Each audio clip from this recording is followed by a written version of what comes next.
Ok, heyrði, afsakið þetta. Það sem ég var að sýna ég er með opin aðgang hérna gögn sem er íslenska kosningarannsóknin. Ég sótti þau og sé að það eru tvær útgáfur. Ein útgáfa er með SAVAF-skrá, önnur er með TAP-skrá og ég vil nota þetta. Síðan var ég aðeins farin inn á að nefna að nú er verið að bjóða upp á svona sérsniðna þjónustu á gervigreindinni, þannig að hún aðlaga sig að því sem ég er að leita að. Annað sem þau bjóða upp á er minnið, þannig að minnið felur í sér að þvert á allar leiti sem ég fer í, þá man hún hvað ég er að leita að og fer að búa til svör í stíl við það sem ég hef verið að skrifa áður. Ég er enda búin að slökkva því hérna í dag, bara þannig við fáum svona almennt, ekki mína sérvisku, heldur bara það sem er almennt í boði. Og ég ætla einfaldlega að byrja á að spyrja, já, áður en ég byrja að spyrja, sko, það eru margar leiðir til þess að vinna gögn með gervigreind. Við getum unnið þetta í forritum eða bara inn í gervigreindinni sjálfri. Og ég ætla bara að byrja á að spyrja, ég er með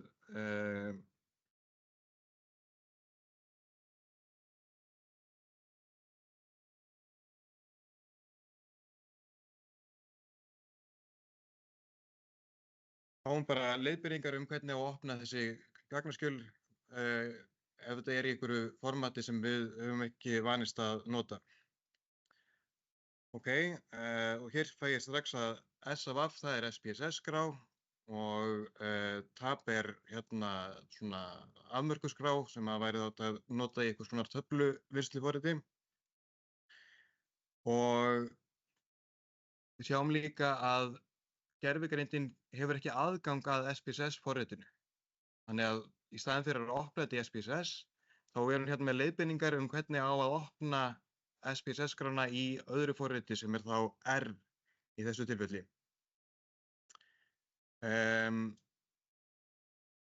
Og hér fæ ég líka leiðbeiningar að opna þetta í Excel. En ég veit ekki, þetta svarar mér ekki hvort vil ég, TAP eða SAVAF.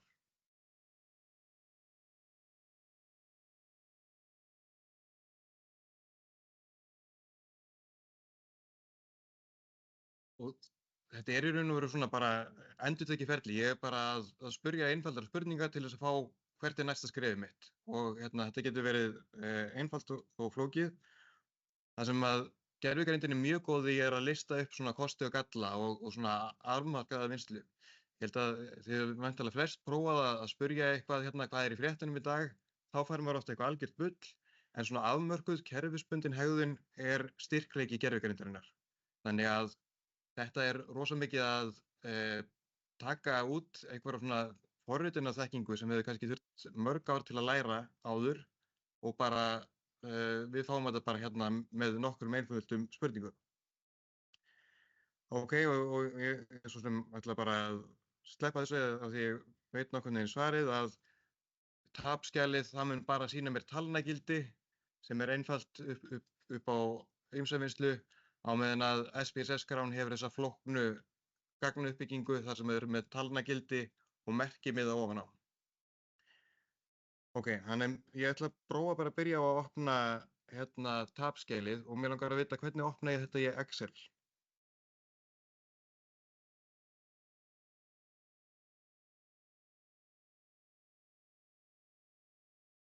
Þá fæ ég, og þetta mun bara verða aftur sama ferlið, ég fæ bara skref fyrir skref leiðbeiningar, hvernig ég á að gera þetta.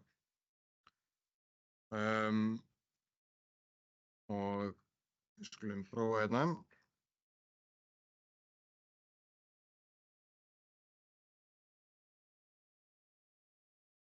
Þannig hún sagði mér að fara í Open og sjá.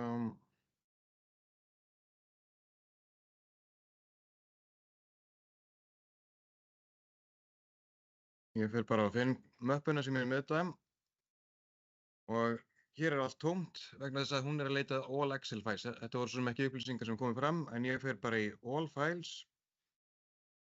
og vel þessa gagnaskrá. Sjáum að Excel er náttúrulega líka, jafnvel þó við þekkjum Excel bara sem hefðbundi forrit, þá er Excel líka farið að nota gervigreindina. Þetta er alltaf samþættast inn í hvert forrit, þannig að það veit bara leið og það sér þetta snið á gögnum, þá líklegt að ég sé með þetta delimited eða afmarkað og við sjáum hérna í previewinu að hún bara býr til skrána alveg eins og ég vil hafa hana þegar ég að vinna með hana. Hér fæ ég bara Excel-skjal og það auðvelt að vinna með það. Eitt sem við erum að gera að vista þetta sem ekki textaskjal heldur Excel-skjal og ég ætla bara að eyða því ég þarf ekki allt gagnasefnið, ég þarf bara nokkrar lykilbreytur.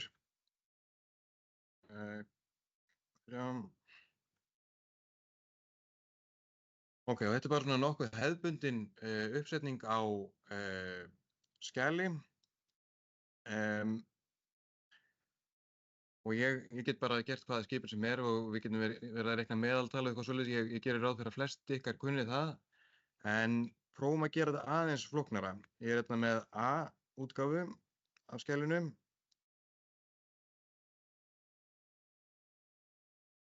Og B. Nema hvað að í A-útgáfinu þá ætla að eyða aldursbreytunni og raða gögnunum í annarri röð.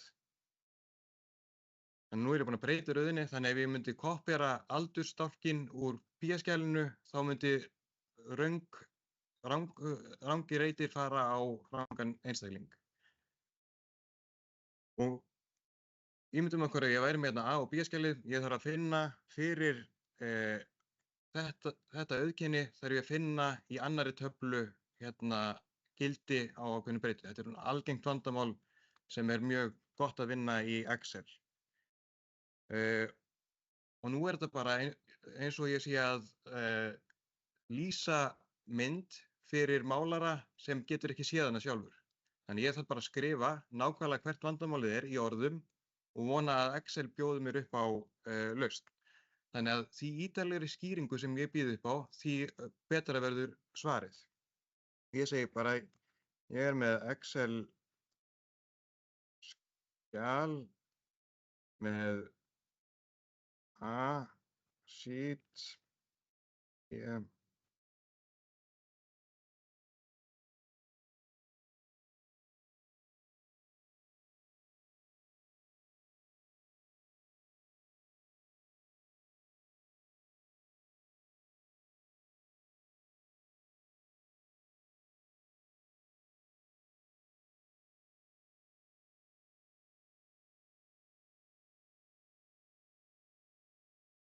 Ok, þannig ég er bara að lýsa vandamáli hérna í orðum. Ég er með Excel-skjal með A- og B-sheet og hérna ég er með auðkenni í báðum og ég þarf að finna gildi aldursbreytunir í B og færa yfir í A. Sjáum hvort að við fáum gagnlegar upplýsingar frá Excel hérna í þessu. Ok, og hér bara það kemur ekki bara ein heldur margar leiðir sem að Excel getur leyst þetta vandamál. Og ég ætla að sýna ykkur VAF lookup sem ég hef lengi notað, en ég hef ekki notað Excel mjög sjaldan og sé hérna að þegar hún fer að búa til að það er komin ný útgáfa af skipuninni sem að heitir X-lookup sem að mér þótti áhugavert. Mér langar að prófa að nota þessa X-lookup leið. Og við sjáum hérna að það kemur bara svona gluggi með kóða sem ég get fært yfir í Excel. Ok. Og nú reynir aðeins á Excel kunnáttu mína af því að ég er búinn að gefa sumar upplýsingar en kannski ekki alveg nóg. Hvað gerist hérna?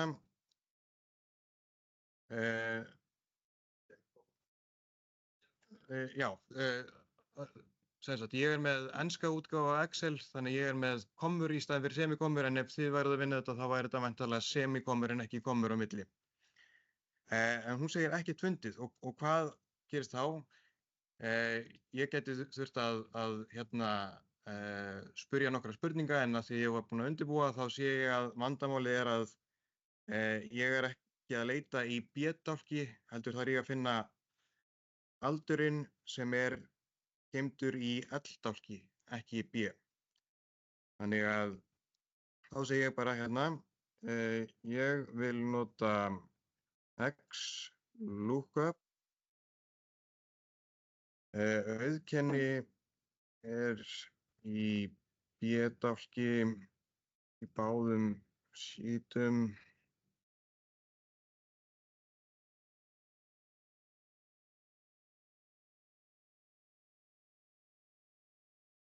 Ég lýsi bara vandamálinu í orðum og vonandi fæ ég eitthvað gagnlega niðurstöðu frá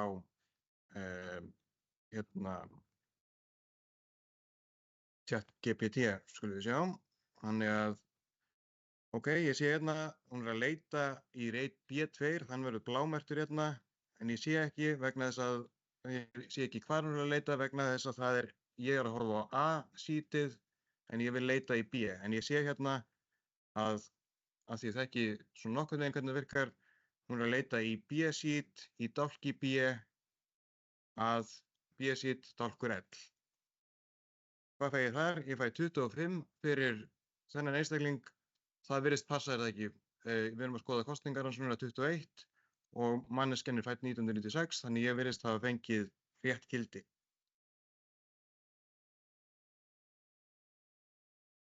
Ok, þannig að þarna sjáum við bara að með nokkurum einföldum fyrirspurnum þá náðum við að fara úr vandamáli sem að virtist vera ansi flókið og við fengum góða lausn á vandamálinu. Nú get ég auðvitað farið bara að gera einhverja greiningar í Excel, en það er ekkert víst að það sé besta leiðin.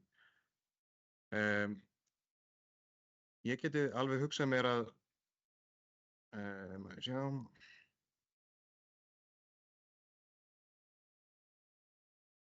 það þurfi ekki að vera að skrifa einhverja formúlur og eitthvað svona vesen eins og ég var að gera núna.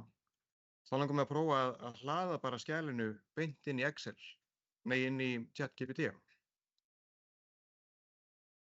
Og sjáum bara að það er gagnavinnslu tækni þarna inn í þessu forriti. Hérna ætla ég að koma með mjög mikilvægan fyrirvara að hér eru þau augljóslega ekki að fara að setja einhverjar persónugreinanlegar upplýsingar. Þetta er bara vegna þess að ég er með gögn sem er í opnum aðgangi að hérna það er að vara varlega með persónuverndarsjónarmiðin hérna. Og getur stundum verið smá þreytandi að ChatGPT vill útskýra allt fyrir manni í mjög löngu máli og það tekur smá tíma.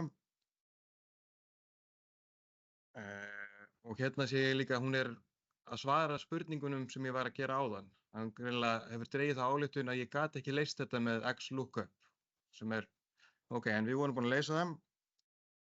En ég bið bara, mér langar að athuga bara hverjir eru svona gagnagreiningar hæfileikar ChatGPT.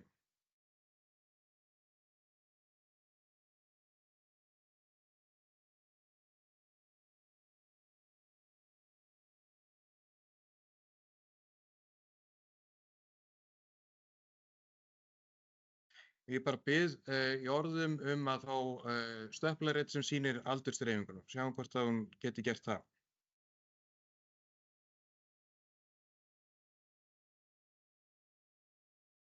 Og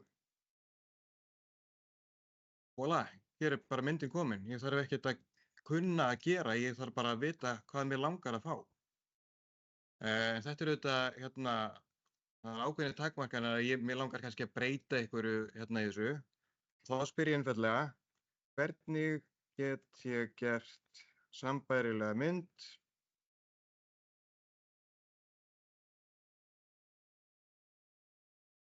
og ég fæ bara góða leiðbeiningar um þetta.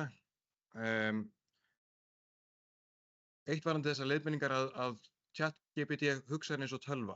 Þannig að hún mun aldrei hugsa hver er einfaldasta leiðin til að smella mig í gegnum þetta. Hún mun alltaf leita að orðum til þess að gera skipanir. Þannig ég fæ hérna nokkuð flókið ferli, en ef ég væri sjálfur að vinna í þessu, þá veit ég að Excel er líka notendavænt forrit. Þannig ég geti allt eins farið bara í recommended charts og fengið myndina sem ég vil. En ég get líka fengið leiðbeiningar um hvernig á að breyta þessu. Það kom margt hérna gagnlegt fram eins og til dæmis að stilla bins sem er eitthvað sem að mér hefði kannski ekki dottið í hugar ef ég gerði bara recommended charts í Excel. En þarna var með leiðbeiningar, sagði mér að ef ég fer í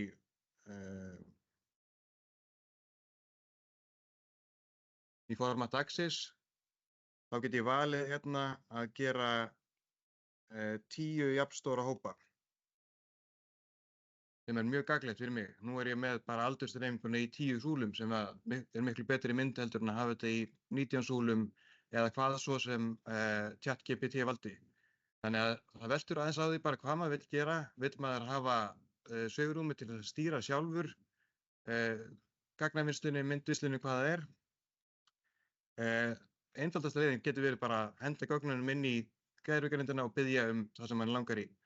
En ég vona að þetta sýnir svona aðeins bara hvað, þú veist, forritun sem var kannski verðmætasta þekking sem að fólk hafði hérna síðasta áratuginn allt í einu orðin bara til taks fyrir okkur öll með tiltölulega lítilli fyrirhöfn.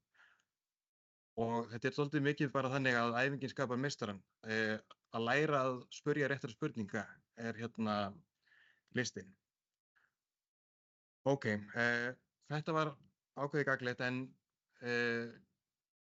ég er hérna félagsvísindamaður, mér langar að greina gögnin ekki sem einhver tölur, heldur langar mig að vinna með hérna merkimiðana. Og segjum bara núna að ég kunni afskaplega lítið á R, annað en það er ég búinn að ná í forritið og mér langar að prófa að greina gögnin þar. Nú bið ég bara, hvernig get ég fært SAF-skrána í R? Einföld beiðni og ef ég væri að googla þá myndi þetta taka mig dálítinn tíma að átta mig á því hvað að gera og ég fæ hérna aftur nokkra leiðir en líka leið sem er mælt með. Og ég þarf bara að aðlaga þetta hérna. Þannig ég var aðeins búinn að búa mér í haginn og ef ég fer inn í SAF-möppuna þá er ég búinn að búa til bara svona grunn hérna. Þannig að ég geti bara opnað skjalið.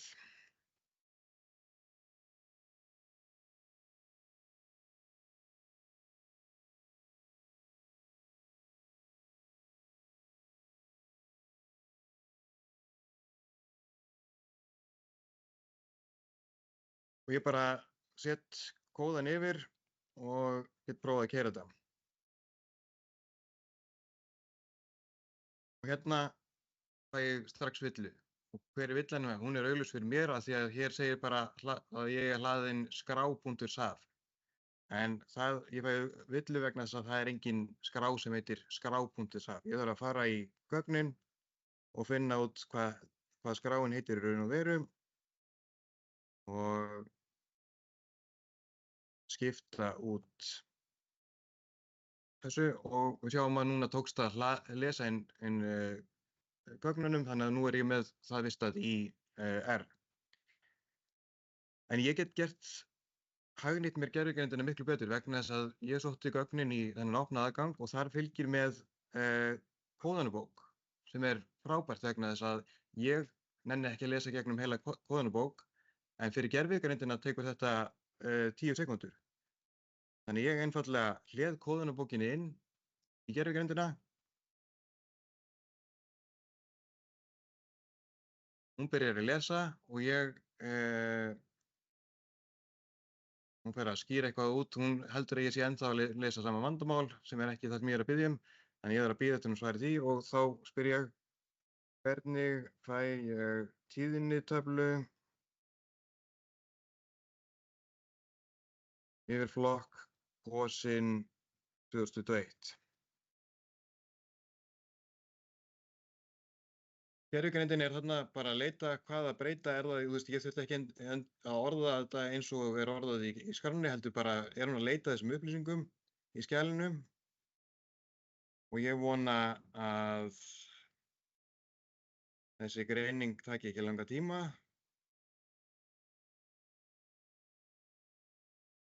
Ok, og þið sjáðu að hún er búin að finna það að breytan PRT vote 21 er líklegast að breytan með það sem ég var að sækjast eftir.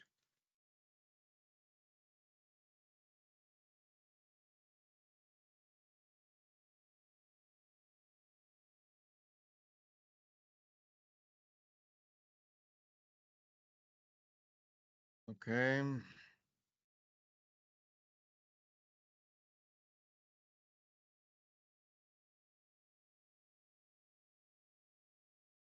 Og hér er ég komin inn í annað vandamál sem er að því ég var búinn að hlaða inn Excel-skjalinu og var að vinna í því, þá byrjar hún fyrst að leita hvernig get ég svarað þessu í Excel. Það er ekki það sem ég var að biðja. Mér langaði að fá þetta í SAVAF-skjalinu.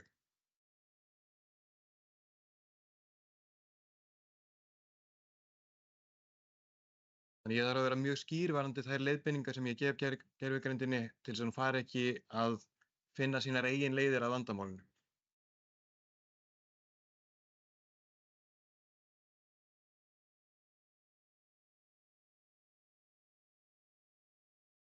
Ok, það er alltaf ítarlega skýringar eins og við sáum.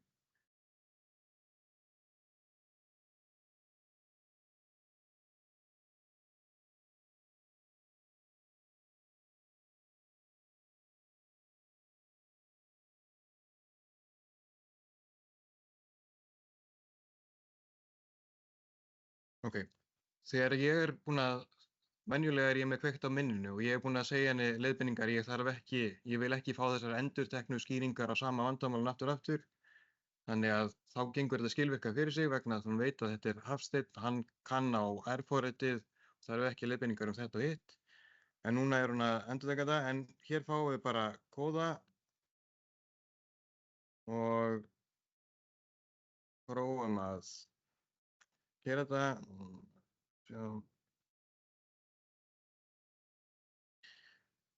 Sjáum hérna að ég fæ villuskilaboð, error, þegar ég gera þetta. Eitt sem ég gerir mjög oft er bara að afrita villuskilaboðin og setja þau beint inn í ChatGPT. Þá fer hún að svara mér hvert vandamálið er. Og ég veit að vandamálið er að ég þarf að gera library tidyverse og hún er búin að búa til frek table og hér fæ ég bara nákvæmlega það sem ég vildi hafa. Þetta tók ekki svo langan tíma á meðan að ef ég ætlaði að googla mig gegnum hversu lengi, hvernig ég á að finna út úr þessu, þá myndi það allt taka mjög langan tíma. Ég held að ég sé nú búinn að tala í tæpan hálftíma, þannig að það er sennilega best að ég segi stopp í mínu erindi, en ég vona bara að þetta veki áhugar og fólk prófi sig áfram á sínum eigin hraða til þess að leysa svona vandamál.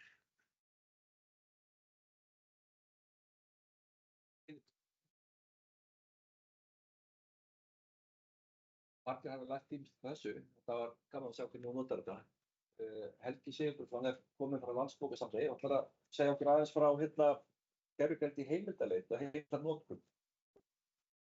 Hafsteinn, því þér gekk svo vel með tæknina, ekki vilja hjálpa okkur að tengja hans við og Já, góðan daginn, ég heiti Helgi Sigurðsson og ég er, eins og hann sagði án, ég kem frá Landsbókasafni og við erum þar nokkur að vinna í því að búa til svo kallaða rannsóknarþjónustu og það gengur það út á að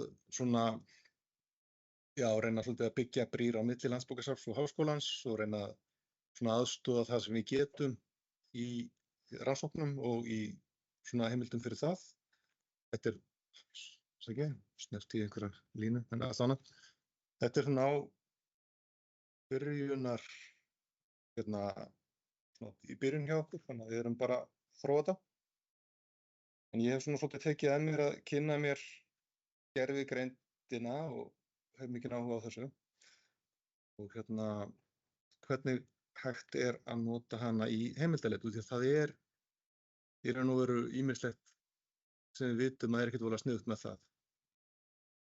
Þetta í raun er það sem við vitum gervigreind, þessa almennu gervigreind. Hún á það til að ljúga eða fer með óráði, minnst óráð þegar skemmtilegra orð heldur en að vera með ofskynjanir, því það er engin skynjun í þessu. Hún býr til heimildir sem ekki eru til og við höfum orðið vör við það á safninu. Fólk er að koma núna sem er í námi og er að spyrja bækur eftir einhvern þekktan höfund, en bækurnar hafa aldrei nokkuð tíma verið skrifaðar. Það er að því að gervigreindin vill rosalega mikið svara öllu sem maður spyr hann að og vill rosalega mikið hjálpa. En það væri eiginlega betra að hún væri bara tilbúin að segja nei, veistu, ég veit þetta ekki. Og þannig að hafa þetta í huga, hún býr til heimildir sem ekki eru til. Og jafnvel ber hún fyrir sig heimildir sem ekki innihalda þær upplýsingar sem hún býr til, þannig að það er ekki víst að textin sem kemur í þessu almennu gervigreind, sko þótt að komi heimild, þá er ekkert víst að það sé finna það í heimildinni. Þetta er vandinn við gervigreind. Þetta er ekki leitartæki, þetta er meira svona spjalltæki, þessu umleiti, einföldun. Þetta er þetta miklu meira það. En svo veitum við líka það að gervigreindin er í stöðugri þróun, þannig að allt sem við vissum hana fyrir viku er sennilega orðið rangt núna. Og meira segja þannig að sko ChatGPT var í síðustu viku að tilkynna að það væri að koma svona rannsóknargátt, deep research minnum það heiti, sem á þá að vera meira að vísa í heimildir og svona minna í ruglinu. En þannig að þetta er bara stöðug þróun. En hvernig getur gervigreind gagnast við heimildaleit? Og hún er náttúrulega það sem gervigreindin er rosalega góð í, það er að endurorða fyrirspurnir. Við tölum við hana og hún dregur út hvernig hægt er að nota það. Og sko dregur saman í stuttu máli innihaldi efnis, þannig að við erum með grein og viljum fá svona út úr henni fljótt, þá getur hún gert það mjög vel. Og svo er það þegar hún leitar, þá er hún oft þær gervigreindir sem að hafa aðgang að leit, þær nýta oft búle-leit svokallaða. Vitið, það er þetta and or not. Það er að þú getur sett saman langa leitastrengi til þess að finna mjög afmarkað efni. Þetta er eitthvað sem getur verið mjög erfitt fyrir fólk að gera og getur tekið tíma að læra og þarna getur gervigreindin hjálpað okkur. En það má kannski hugsa þetta þannig, svona þegar þessar almennu gervigreindir sem við þekkjum, sem er eins og ChatGPT og Copilot og fleiri svoleiðis, þegar við notum þær, það má kannski svolítið jafna því við að við séum að nota leitavél á borð við Google.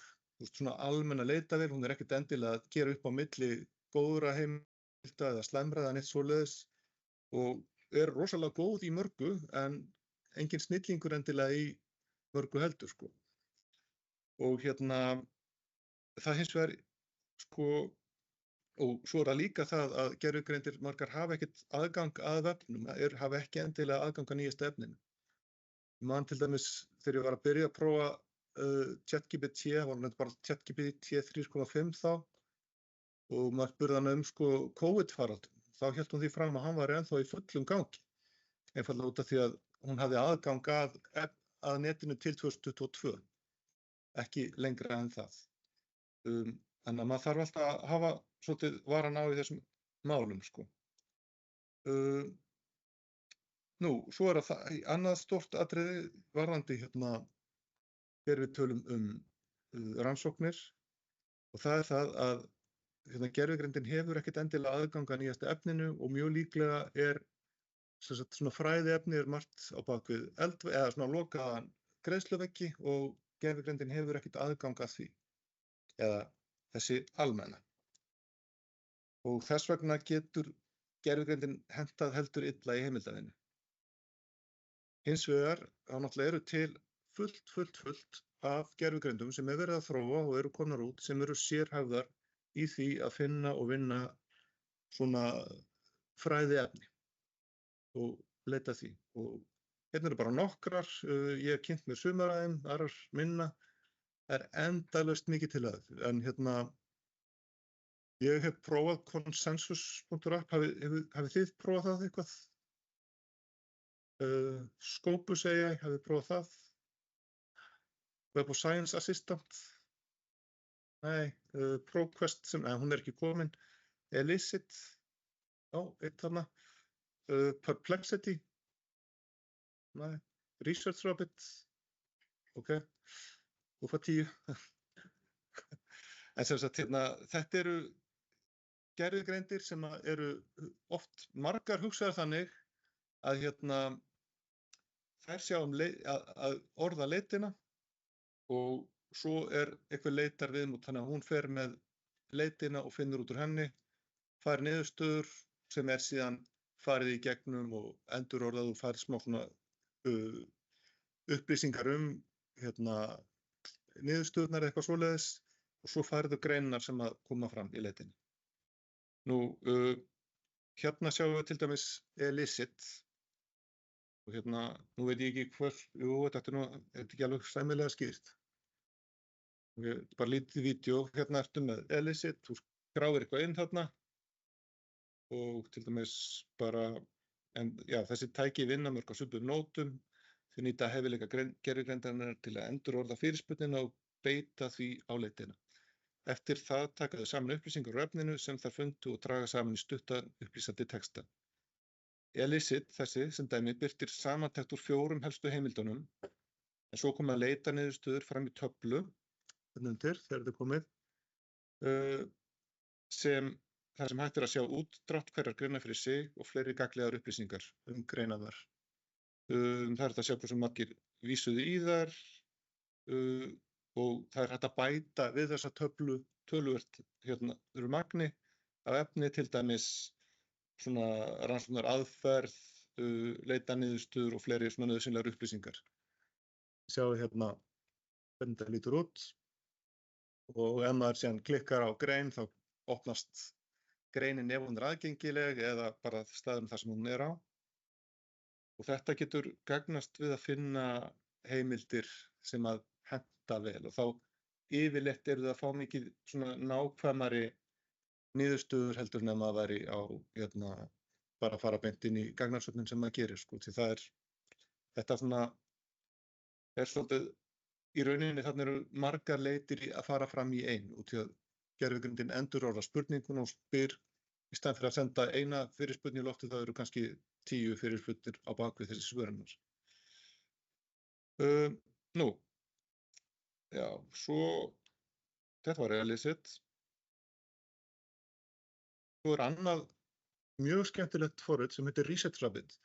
Það góða við ResearchRabbit er að þetta er alveg frítt. Þetta er opið tæki.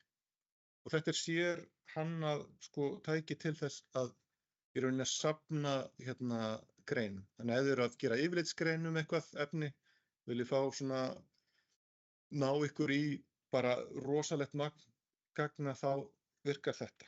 Og þið getið tengt þetta við Zotero eða EndNote, það er þá RIS skráð, þið farið inn, skráð þarna inn, hendið inn þeim greinum sem þið eru með, þið getið líka leitað inn í þetta kerfi. Þannig sérna, maður reynda bara leitar, þá getur maður valið hvort það sé á í öllum gögnum eða í lífvísindunum og þá koma leitaniðurstöður og finnur greinina hérna, þú bætir henni í safnið og því fleiri greinar því betra. Og það sem gerist þá í þessu kerfi er að hún finnur svipaðar greinar og því fleiri greinar sem þið notið því nákvæmari er í raun og veru nákvæmari hluti getur hún leitað að. Og hérna getið þið, og hérna getið þið bæði skoða þetta. Ég er að bæta við fleiri greinum hérna.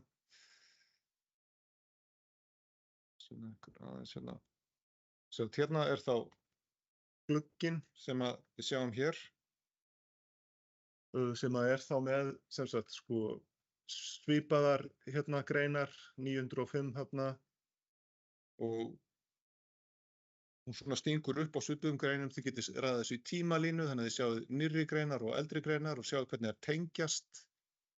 Þannig að þið fáið svona meiri hugmyndum hvað er í gangi svona í þessum geira, hvernig þróunin er í rannsókninni og eitt og annað svoleiðis. Það má líka skoða höfundana og þetta er eitthvað sem það bara að skoða, en ég mæli með að þið kíkið á þetta. Þetta er frítt. Þetta er ekki að fara að kosta okkur milljónir eins og sum af öðrum tækjunum sem við fjallum líklega að gera. Flest öll þessi tæki, þau eru æðisleg, en þetta eru hagnaðarmódel og yfirleitt er það þannig að þú hefur eitthvað X mikið sem þú getur gert frítt, en svo þú ert búin með það, búin að kynnast tækinu og finnst það eðlislegt, þá þarftu að fara að borga. Og sum eru bara frekar dýr, önnur eru ekki eins dýr, en það er alltaf spurning, sko, við höfum verið einmitt í varðandi, við erum með landsaðgang sem sér aðgang Íslands að gagnasöfnum. Við höfum mikið verið að velta fyrir okkur að fá pröfuaðgang að svona tækjum, sérstaklega Scopus og Clarivate sem eru af Web of Science, því að Scopus er rosalega flott tæki. Þannig að ef þið komist einhvern tímann í það, skulið endilega prófa. En eins og staðan í dag, þá erum við bara ekki með fjármagn í að kaupa þetta. En við svona okkur langar voða mikið til þess að, og í framtíðinni þá verðum við komið með aðgang að þessum fínu tækjum. En fram að því þá svona, þetta er gott að vita einhverju sem kostar ekki. Nú, fleiri tæki, Consensus, ég hef svolítið leikið mér að því, mér finnst það mjög skemmtilegt. Í raun og veru setur inn með þínum orðum rannsóknarspurninguna, getur bætt við síum í upphafi, til dæmis ertu að leita tímaritum eða í einhverju landi eða eitthvað svoleiðis, sko. Og ef spurningin sem þú setur, ef það er hægt að svara með já eða nei, þá birtist í honum samantekt á greinum og niðurstöðum þeirra. Hvað er, já, hvað er nei, hvað er svona misvísandi og eitthvað annað svoleiðis. Og svo er dregið upp svona yfirlit yfir, sko, greinarnar sem segja já og segja nei og niðurstöður þeirra. Þetta er rosalega gott til þess að fá svona yfirlit. Og þá líka dregur hún saman, sko, svarar með svona gervigreindarsvari sem að oftast er rétt og oftast vísar í heimildir sem eru þá alvöru tilvísun en ekki bara eitthvað bull. En auðvitað á maður alltaf, það er alltaf þessi fyrirvari, sko, er þetta allt 100%, maður getur aldrei treyst því 100%. Hins vegar þá sýnir hún líka greinarnar sem hún dregur upp og hún sýnir, sko, merkir greinar sérstaklega sem mikið vísað í, merkir, sko, ef það komu í mikilvægu blaði, þá er það líka, eða tímariti, þá er það dregið fram og svo segir hún hvernig gerð rannsóknar þetta er, hvort það sé literature review eða megindleg eða eigindleg, allar þessar upplýsingar sem við viljum vita og viljum fá. Og aftur, þú getur notað hana að vissu marki og prófað hana ókeypis, en svo kostar hún töluvert ef maður ætlar að fara að nota hana. Og aftur, maður getur valið einhverja, ef maður sér eina grein, þá getur maður valið hana og fær upplýsingar hana og kemst í hana svona, ja, það er linkur á staðinn þar sem greinin var. Þannig að þetta er mjög flott tæki og mjög gagnlegt. Nú, Perplexity, hafið þið prófað það? Það er annað svona önnur gervigreind og það svipað, en hérna getið þið strax valið hvort að hún leitar almennt á vefnum, hún hefur aðgang að vefnum Perplexity. En þið getið líka valið til dæmis samfélagsmiðla, hún leitir bara í samfélagsmiðlum eða í academic, scholarly and research papers, sem er væntanlega það sem maður myndi vilja leita í. Og hérna hendir maður inn einhverju spurningu og fær svar og ef það eru heimildir þá koma þær ofanlega á þetta, kemur eftir. Þetta er mjög flott gervigreind að mörgu leyti. Hún tengir í upplýsingarnar sem hún finnur og svo, sko, ef maður kaupir þetta, þá eru ennþá fleiri möguleikar þarna og meðal annars getur maður tekið hennan texta og breytt honum í vefsíður og sett myndir við, þannig að það er alltaf komin með aðgengilegan texta sem hægt er að kynna fyrir öðrum, til dæmis ef þið eru með námskeið og viljið, sko, hafa eitthvað tíma eitthvað ákveðið efni, þá væri það algjörlega brilljant að geta sett upp. Innir meiri sé hægt að láta hana búa til podcast, jafnvel, sko, þar sem tveir aðilar eru að tala efnið, veitt annars svoleiðis. Það er eiginlega, sko, möguleikarnir í þessum greindum eru alveg ótrúlegir. En aftur, þetta dýrt, þannig að við höfum ekki efni á að kaupa fyrir alla, en ef það kemur nú þrýstingur á það, þá kannski væri hægt að þrýsta á það að fá eitthvað af þessum hlutum í gegn.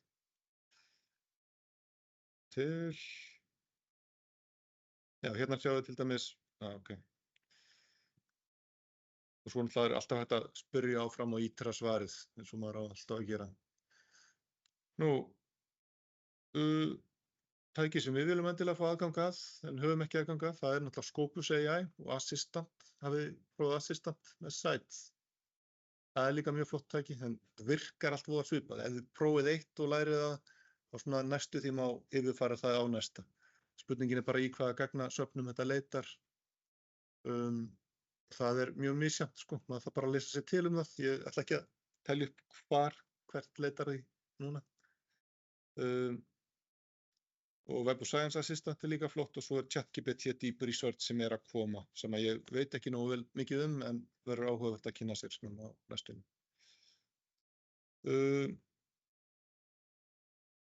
Þá líka spurningin, ef við höfum ekki aðgang að þessum flottu græðum, sko, eitthvað sem við getum gert? Einhver leið til þess að gera þetta ódýrara? Að fá þessa djúpu leit á þess að vera með þessi flottu leitarforrit. Ég fór að velta við erum alltaf með ChatGPT og fleira. Get ég ekki bara að nota ChatGPT til að búa til svona hanna búleleit fyrir mig? Þessa flóknari leit. Þannig að ég setti inn hérna að búið til búleleit leitarstreng fyrir Web of Science til þess að finna allar bækur og greinar sem tengjast spurningunni hver eru sálrænar afleiðingar þess að fara úr sértrúarsöfnu, bara sem hugmynd. Og það gekk svona fullkomlega. Þetta svarið frá ChatGPT og hún náttúrulega kom líka með leiðbeiningar um hvernig maður ætti að setja þetta inn og hvað þetta væri og svoleiðis. Og hérna sko notarðu, það getur tekið manneskju sem með flókna rannsóknarspurningu, sko það getur tekið hana rosalega langan tíma að búa til góða svona búleleit til þess að ná utan efni sem hún að vinna. Scopus AI mjög gott í þessu, en það greinilega líka alveg hægt að nota nota ChatGPT og aðrar almennar gervigreiningar til þess að gera þetta. Þú veist, ekki að láta hana leita og til að maður veit aldrei hvað hún kemur með, en láta hana svona byggja upp leitina fyrir mig. Og ég náttúrulega prófaði þetta og svona virkaði ekki og þá þurfti maður aðeins bara ítra það og laga það og þetta endingu virkaði allt saman.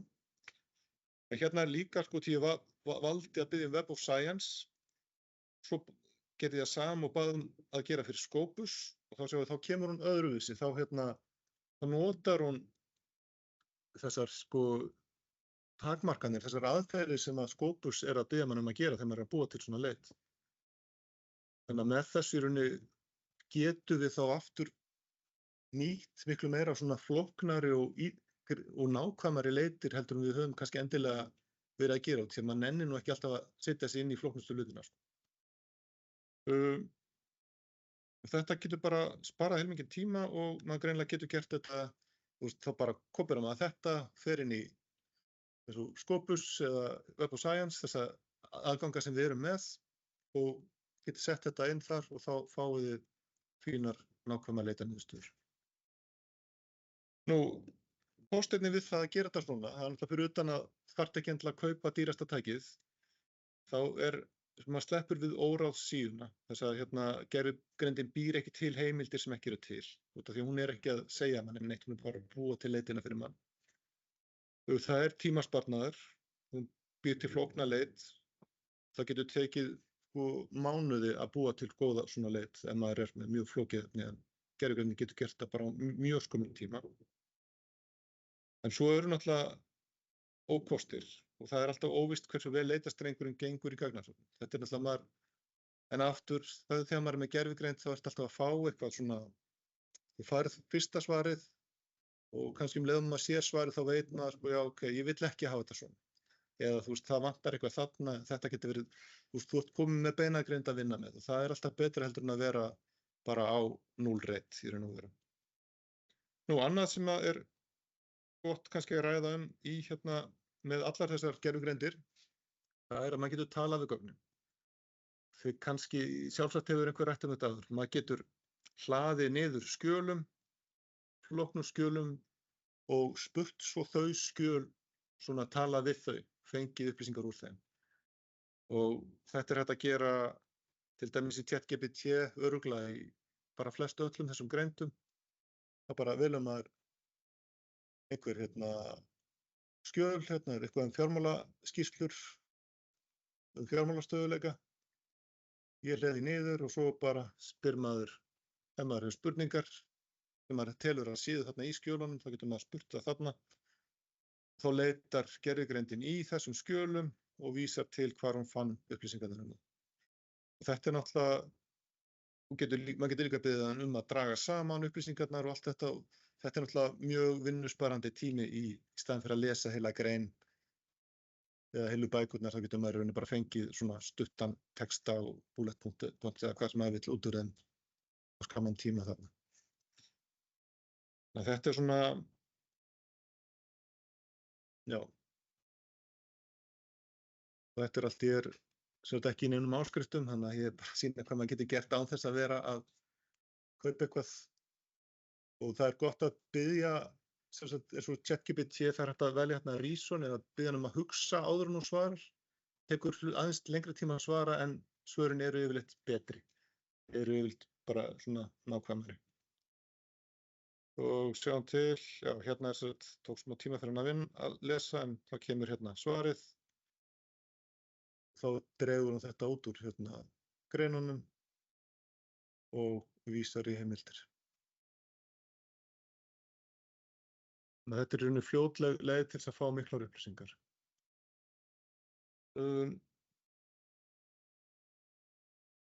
Ok.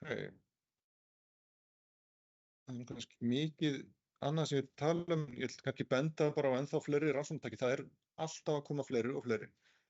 Og eitt sem má alveg nefna, það Ryan, kannist þið við það? Ryan hugsað til að gera svona systematic review eða yfirlitsrannsókn, eða þar sem þeir að sjá hvað hefur verið skrifað rannsóknir. Og þetta í rauninni, þú fyrst framkvæmir þú leitina og ert komin vantarlega með Zotero eða EndNote alveg fullt af heimildum sem þú vilt svo fara í gegnum og sjá hvernig það passar inn í það sem þú ert að fjallum og hvað þú tekur á þar. Og þú byrjar að fara yfir hluta þessa safns, en þú eru kannski 1000 greina, þannig að þú hefur kannski alveg tíma til að lesa þær allar. En þú byrjar að fara yfir og fer kannski yfir 30 greinar eða svo og gefur einkunn og segir hvernig það passar við og spyrir eitthvað meira það. Svo bara ýtur að takka til hliðar og þá tekur gervigreindin í rægan við og notar þína endurgjöf á þessar 30-40 greinar sem þú fórst yfir og yfirfærið þær á afganginn af safninu. Og því fleiri sem að fer yfir því nákvæmara verður að hún notar gervigreindina til að reyna að finna út hvað hentar og hvað ekki.